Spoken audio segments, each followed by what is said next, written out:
নমস্কার বন্ধুরা, welcome to my channel. আজকে আমি আবারও একটা নতুন রেসিপি নিয়ে চলে এলাম। আমি আজকে চিংড়ি মাছ দিয়ে একটা দুর্দান্ত রেসিপি করে দেখাবো আপনাদের। নিয়ে নিলাম চিংড়ি মাছ, তার জন্য আলু কুচি কুচি করে নিতে হবে।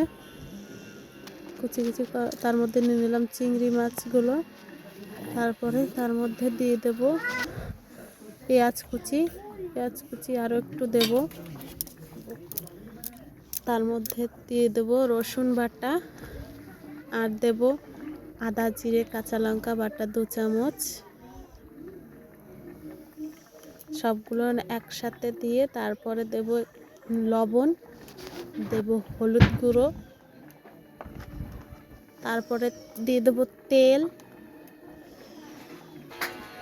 তেল দিয়ে সব কিছু একসাথে ভালো করে মাখিয়ে রেখে দিতে হবে 5 মিনিটের জন্য।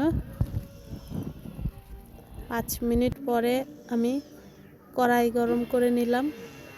কড়াইতে গরম হয়ে গেলে তেল দিয়ে তেলটা গরম করে নিয়ে সরাসরি মিশ্রণটা ঢেলে দিতে হবে। আস্তে আছে, সব থেকে কম আঁচে দিয়ে রান্না করতে হবে। গ্যাসটা কম আঁচ করে আস্তে আস্তে ঢেকে ঢেকে রান্না করতে হবে। তার জন্য আমি ঢেকে দিলাম। 5 মিনিট পর পর ঢাকনাটা খুলে একটু উল্টে পাল্টে দিতে হবে। রান্না হয়ে আসবে, তখন গরম মশলা গুঁড়ো দিয়ে দেবো। দিয়ে একটু নাড়াচাড়া দিয়ে দেবো ধনেপাতা